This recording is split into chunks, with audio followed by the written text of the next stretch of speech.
Did you listen to Mayhem? No, not yet. I did this morning. God, I totally fucking forgot.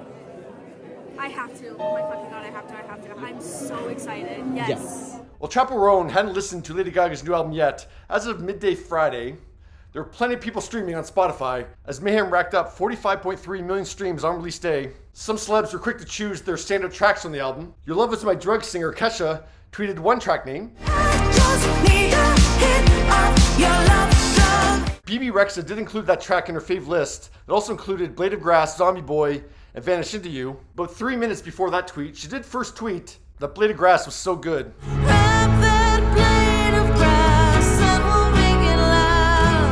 Weakest track on the album for me. Now, The Weeknd happened to use some lyrics from track 9 for his tweet Friday night.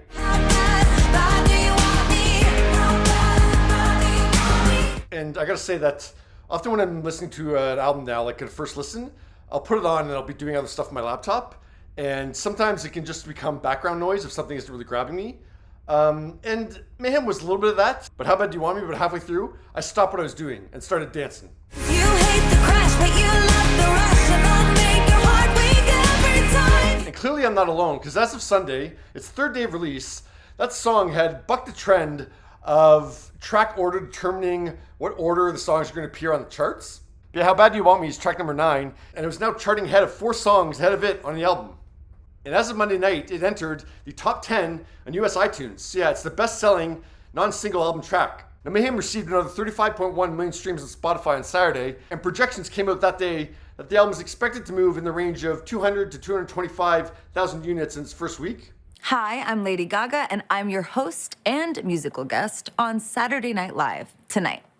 In terms of promotion, Gaga made a bold move to sign up to be both the host and the musical guest for Saturday Night Live this past weekend. I say that's a bold move because it's just so time-consuming, like it's such a time commitment. Because as of Wednesday, you're at the table read. Thursday, you're shooting the promos. Hey, why is your new song called Abracadabra? I've never heard that word before. Oh, it's like a thing magicians say. Really? Not where I grew up. And then since you're also the musical guest, you're rehearsing your performances on Friday. It's just using all that potential promo time in the days leading up to your album release, like Wednesday, Thursday, Friday, and Saturday, and using it all for one appearance on one show for Saturday night. Ladies and gentlemen, Lady Gaga! Now, she used her first performance slot to perform the current single, Abracadabra, for the first time live. Now, along with How Bad Do You Want Me, there was one more track that grabbed me on that first listen that made me kind of stop my tracks. It was a killer for me.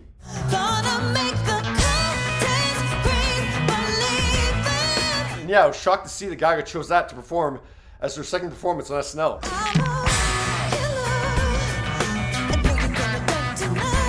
Post SNL, Mayhem racked up another 28.5 million streams on Sunday, along with Little Monsters, celebs, and myself streaming. So were critics. The Independent thinks Gaga is the perfect celebrity, giving Mayhem 5 out of 5 rating. Mother Monster is back in all her shock, horror, bop glory.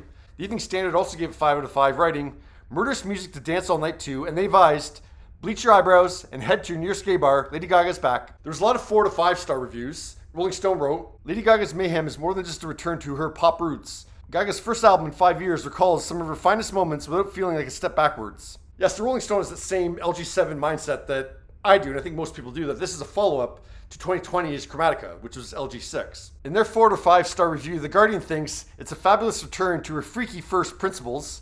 After some noteworthy musical and cinematic misfires, Gaga gets back to her core themes of sex, sleaze, and celebrity on an album that sounds not retro, but relevant. Joker Folie à Deux was certainly a misfire last fall, and that meant that the companion album, Harlequin, didn't have hope in hell of doing well, and it didn't. They did write some, but I'm not sure what else they're referring to as a misfire. Like, I mean, House of Gucci? No. Hold My Hand from Top Gun Maverick? Absolutely not. Love for Sale, her second duet album with Tony Bennett that was nominated for Album of the Year? No way. Now that album does fit in the jazz easy listening genre, and in their 4-star review, Enemy certainly gets it right when they say that Gaga dialed everything up to 11 again, calling it maximalism meets controlled chaos, and it's just so much fun. Clash gave it 8 out of 10, which is the same as 4 to 5. I'm good at math. Mayhem does reconnect Lady Gaga with a sound and an approach she deserves to own. With the world growing darker by the minute, one of the planet's biggest stars is ready to unroot pop's foundations once more, and we're totally here for it. And with very similar sentiment, Pitchfork wrote, Lady Gaga returns to pop with the larger-than-life sound. She delves into the inner turmoil of fame while reminding you why she's earned it. Consequence gave it a B+, which is like a 75 to 79, writing, Gaga is refracted and reborn on Mayhem, and it's an entertaining exploration of genre and influence. The only word I agree with there is entertaining. The rest, I don't. Yeah, refracted, reborn? No, I don't think she's reborn. Anyways, but Slant disagrees that it's even entertaining. They call it boring. Yeah, in their 3 out of 5 star review, they say Mayhem fails to live up to its title's promise. I do agree that the sound is Mayhem. The sound is very much in line with the pop sound that we've heard from Gaga on The Fame Monster, Born This Way, Art Pop, and Chromatica. So I don't think this is Gaga, reinventing her sound in any kind of way. That's not a bad thing. I'm just saying, like, it's very much in line with what we've heard of Gaga in terms of her pop sound.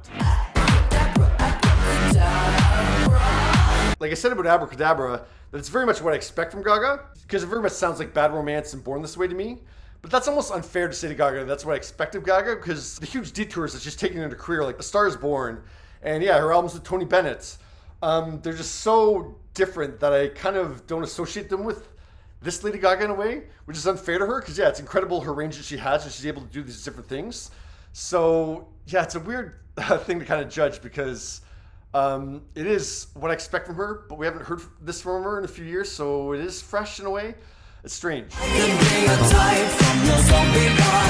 in terms of Gaga's pop sound, this is more the same, but yeah, it's a very solid collection of tracks, don't get me wrong.